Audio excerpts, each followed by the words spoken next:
Bonjour tout le monde, voici encore, je vous accueille dans une nouvelle capsule du projet Deuxième Chance avec une magnifique femme encore qui va nous présenter son univers. Bienvenue Valérie, bienvenue parmi nous Merci.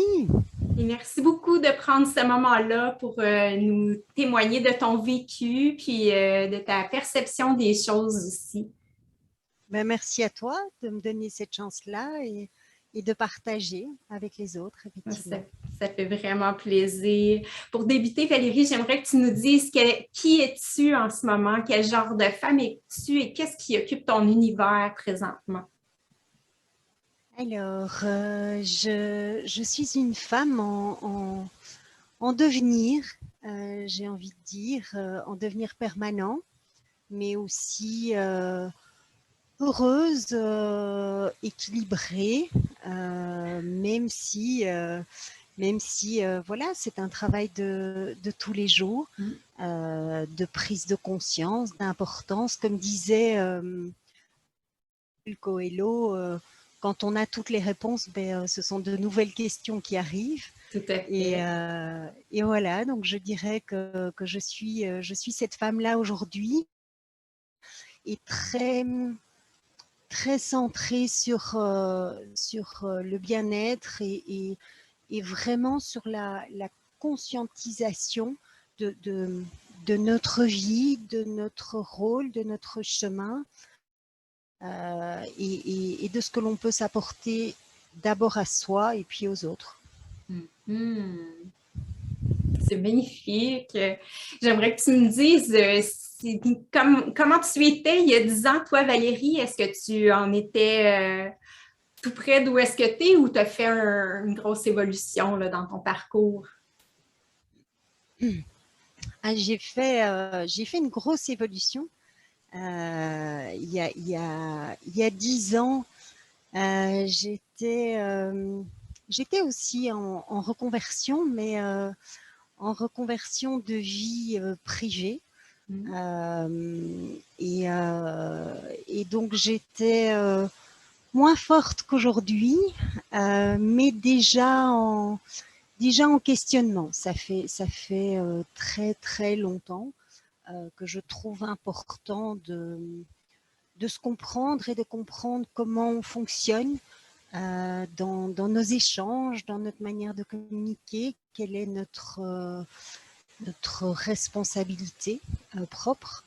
Et, mais il y a 10 ans, j'étais plus à chercher un chemin à travers la lecture, à travers des apprentissages un petit peu toute seule. Et, mais je vivais une relation de couple difficile et du coup, je pense que il y a des choses que j'étais pas prête à recevoir dans mes apprentissages. Donc, je dirais qu'il y a 10 ans, j'étais un petit peu plus fragile que ce que je Mm. ne suis aujourd'hui. Mhm. Et au cours de ce parcours-là, est-ce que tu as vécu un ou des événements qui ont été particulièrement déterminants dans la suite des choses, des événements bascules?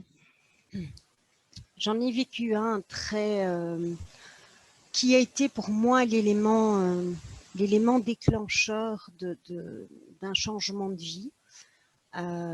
C'est que j'ai perdu un ami très cher et de façon extrêmement brutale parce qu'on était en train de parler ensemble. Et en fait, il est mort en quelques minutes. Il a eu une rupture d'anévrisme pendant qu'on se parlait. Et donc, il est mort quasi dans mes bras avec sa femme et ses filles qui étaient à côté de nous. Et, euh, et ça a été vraiment pour moi quelque chose de terrible à vivre Mhm. parce qu'il n'avait que 48 ans et puis aussi parce que c'est la première fois que je vivais la mort en live. Mhm. J'avais perdu mes grands-parents, mais voilà, je l'ai pas du tout vécu de la même manière. Là, Mhm. c'était vraiment quelque chose vraiment d'incroyable et quelque chose qui m'a fait dire, mais on n'a qu'une vie, en tout cas jusqu'à preuve du contraire, et qu'est-ce que tu fais? Et ça a été vraiment un élément déclencheur. Alors, je pense inconsciemment que ça a été très vite, mais il a fallu aussi passer la période de deuil. Mais au-delà de ça, ça a été vraiment l'élément qui m'a fait dire arrête de vivre à travers les autres, vis pour toi. Et essentiellement, ce changement dans ma vie, ça a été de quitter mon ex-mari. Et en fait, ça faisait plusieurs années que ça n'allait pas. Mais on avait 2 enfants, enfin qu'on a toujours. Mais et 20 ans de vie commune à ce moment-là, puisque je l'ai rencontré quand j'avais 18 ans. Et à l'époque, quand c'est arrivé, j'en avais 38. Et même si ça n'allait pas, j'avais en fait un paquet d'excuses pour ne pas bouger, pour ne pas partir. Et puis là, le décès de notre ami a ouvert des portes. Et c'est incroyable parce que tout ce qui me paraissait impossible jusque-là est devenu possible. Comme si tout d'un coup, j'avais toutes les forces possibles et imaginables. Et ça, c'était vraiment incroyable parce que j'avais plus d'excuses, j'avais que des solutions. C'était vraiment quelque chose d'assez terrible. Et donc, dans cette reconversion, mais il y avait, je travaillais pour mon ex-mari, et donc j'étais dans une prison dorée, magnifiquement dorée, mais j'avais rien à moi. Et du coup, il m'a fallu trouver un travail, alors que à 18 ans, j'ai commencé à travailler avec lui. Donc j'avais aucune autre expérience professionnelle. Je pensais jusque-là que je ne valais pas grand-chose, ou en tout cas, je ne savais pas très bien ce que je valais. Et donc, il m'a fallu trouver un appartement. J'ai trouvé un appartement de poupée. Mais j'avais 2 chambres pour mes enfants. Moi, je dormais dans le salon. C'était tout petit, et j'ai trouvé un travail, mais j'avais pas de voiture, j'avais pas de téléphone, j'avais pas de compte en banque. Je démarrais vraiment de zéro, mais tout était possible. Wow! Ça vibre tellement en moi ce que tu me racontes. J'ai vécu des trucs vraiment similaires. J'aimerais que tu me dises à quelle peur as-tu dû faire face à ce moment-là? C'était quoi les principales? Alors, je pense que ma plus grande peur, c'était le chagrin que j'allais causer à mes enfants. Ça, je pense que c'était vraiment quelque chose de terrible, parce que je suis moi-même une enfant de parents divorcés, et que dans ma tête, c'était en faisant mes enfants, mais jamais ils ne vivraient ça. Bon, ça c'est fait. Mais du coup, ça c'était vraiment une de mes peurs. Une deuxième peur, c'était la peur de mon ex-mari, certainement parce qu'il me contrôlait financièrement. Il avait dirigé ma vie pendant 20 ans. Il dirigeait vraiment, je travaillais pour lui, et quand je ne travaillais pas pour lui, j'étais à la maison avec nos enfants. Donc il avait effectivement une emprise assez importante. Donc ces réactions, enfin, ça m'effrayait effectivement assez fort. Et puis, c'était la peur de moi, est-ce que j'allais être assez forte, est-ce que j'allais être capable, est-ce que, est-ce que j'allais pouvoir prendre ma vie en main. Mhm. Vraiment. Et à quoi justement t'attribues ton succès? Alors, je pense que je l'attribue en fait à des personnes très proches qui m'ont soutenue, euh, dont mes ex-beaux-parents qui ont été Mm. extraordinaires avec moi. Mais je l'attribue aussi en fait à tout ce que j'ai vécu avant ça, y compris ces 20 années avec des choses difficiles. Mais c'est ces choses-là qui m'ont appris et qui m'ont fait devenir celle que je suis et qui m'ont permis de finalement d'avoir cette force, de pouvoir rebondir et donc le succès, c'est aussi l'histoire du passé. Mm. Tout à fait. Et si c'était à refaire, est-ce que tu ferais les choses de la même façon ou avec du recul, tu te dis, j'aurais fait autrement?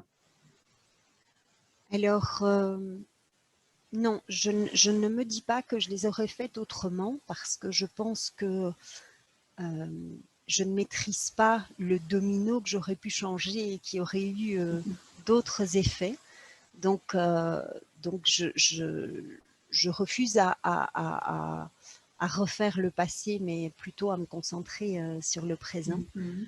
Euh, je, je, je regretterai probablement toujours euh, la cicatrice que j'ai causée à mes enfants parce Mhm. que celle-là est réelle, quoi qu'il arrive. Donc ça, probablement que oui, ça restera une certaine douleur, mais malgré tout, je ne regrette pas mes choix parce qu'aujourd'hui, je peux leur montrer une maman forte, une maman qui peut prendre des décisions, une maman qui peut ne pas accepter une vie qui n'est pas la sienne Mhm. euh, et, et, et, une maman entrepreneuse. Et voilà, donc je pense quand même qu'ils ont appris beaucoup de choses et qu'ils ont trouvé un autre équilibre. Euh, donc oui, je referai tout pareil. Ben, je comprends. Puis, tu es tellement un si bel exemple de résilience parce que là, ils ont devant eux la preuve que quoi qu'il leur arrive dans la vie, on peut toujours repartir de zéro et se reconstruire. C'est tellement Tout à fait. un beau cadeau que tu leur as fait. Dans le fond, oui, ils ont une cicatrice, mais de voir ce que tu es devenue comme femme, épanouie et résiliente et forte, courageuse, ben, c'est un cadeau immense que tu incarnes par rapport à eux, j'en suis certaine. Oui, et je t'avoue que, indépendamment de cet épisode-là, ici, au mois de novembre, le 23 novembre, j'ai été licenciée. Et je m'y attendais pas du tout et j'aimais beaucoup ce que je faisais, donc ça a été vraiment un petit peu une bombe qui me tombait dessus. Et, euh, et je savais, enfin, j'étais perdue comme si je n'avais plus d'identité en Mhm. n'ayant plus d'identité professionnelle. Et en fait, pour rebondir avec ce que tu viens de dire, mes enfants ont été extraordinaires pour les deux plus grands, puisque j'ai un fils de 26 ans, ma fille de 22 et le petit dernier de 12 ans.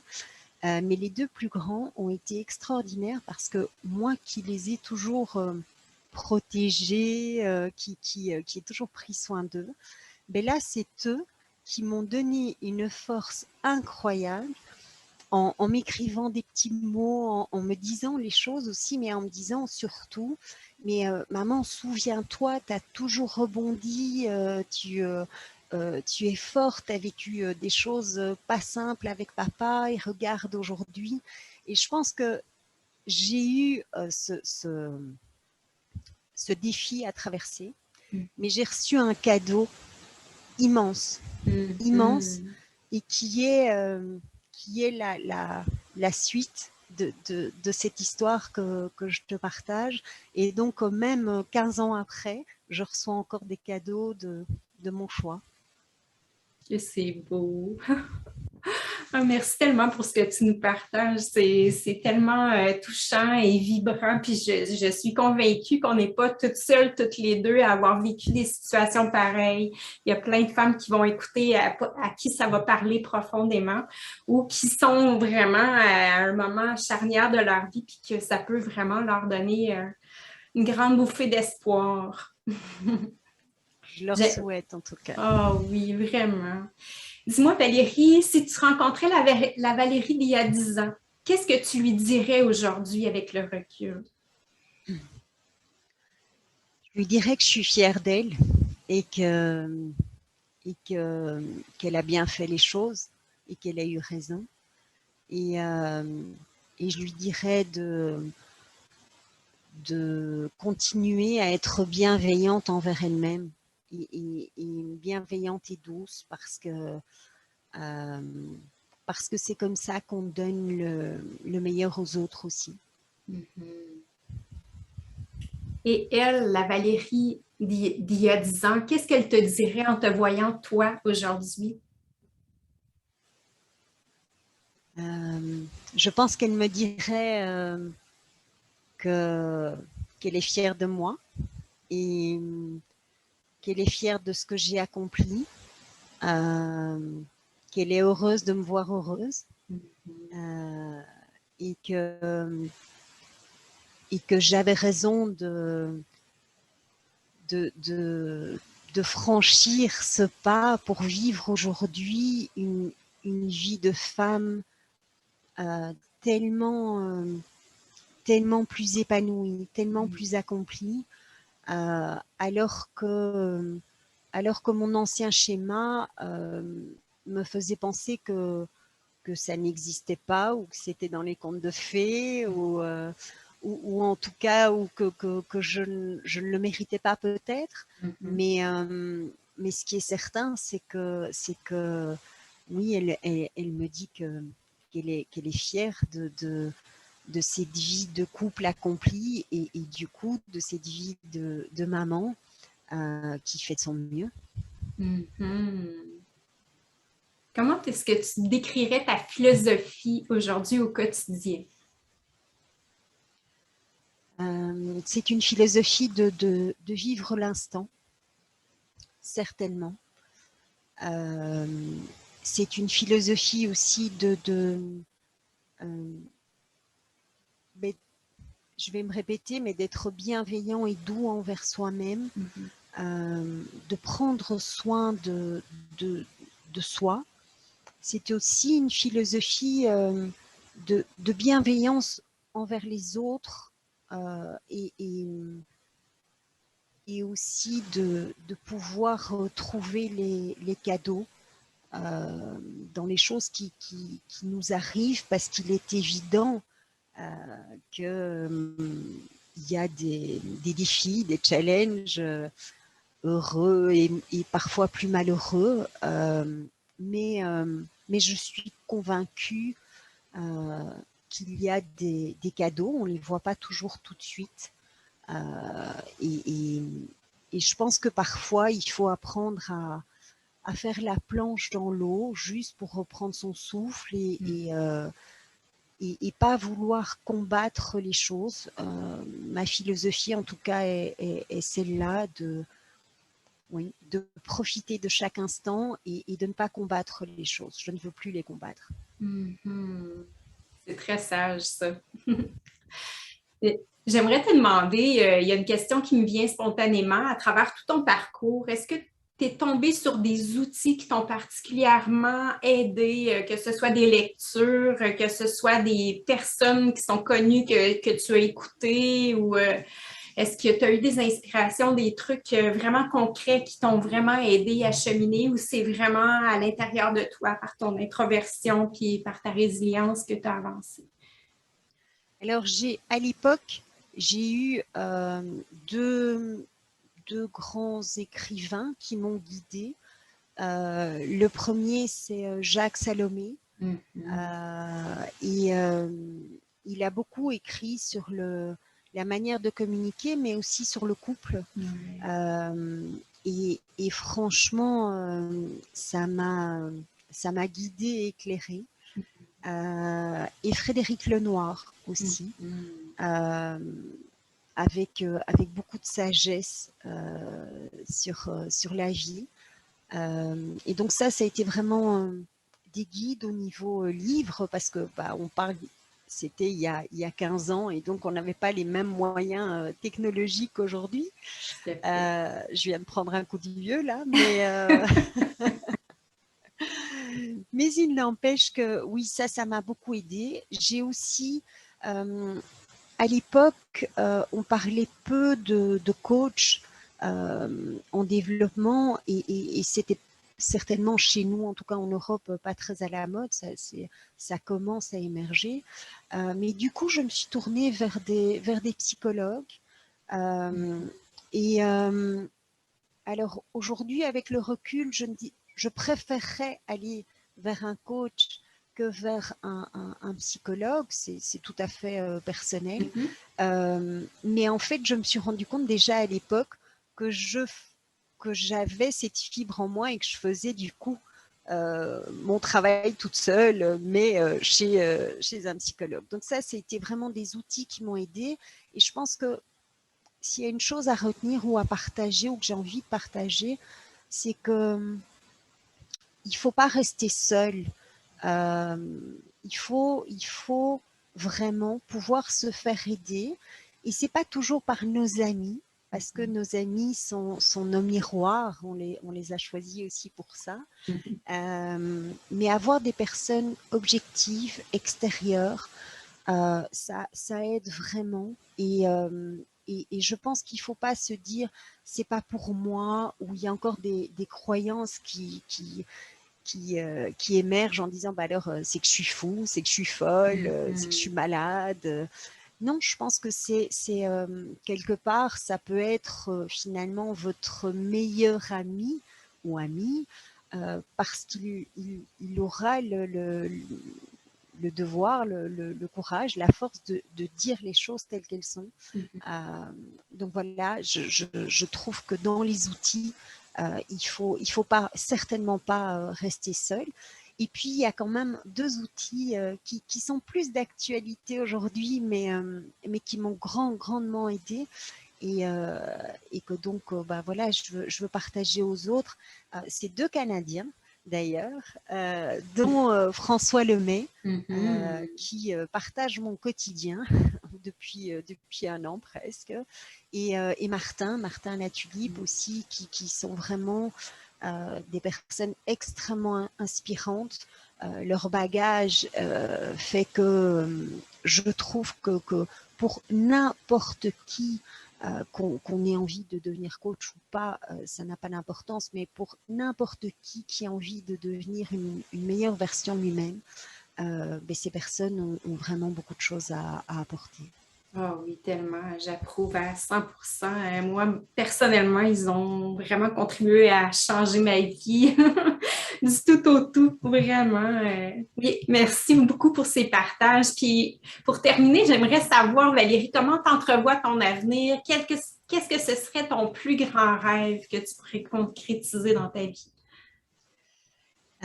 Mon plus grand rêve que j'espère réellement concrétiser, c'est vraiment maintenant d'aller à la rencontre des autres, et de partager ce vécu, cet apprentissage, de peut-être faire gagner un petit peu de temps aux autres. Et mon plus grand rêve sera, pas serait, mais sera d'aller dans les écoles et vraiment je voudrais toucher les enfants de 11-12 ans, en tout cas dans un premier temps, pour vraiment les aider à comprendre qui ils sont et comment ils fonctionnent, et à alléger le sac à dos qu'on remplit déjà très tôt sans le savoir, et qui nous empêche d'être pleinement soi, parce qu'on est déjà avec plein d'étiquettes collées un peu partout.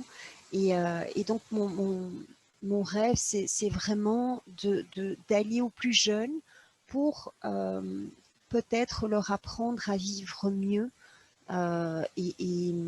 et pas sur une jambe, mais idéalement sur deux.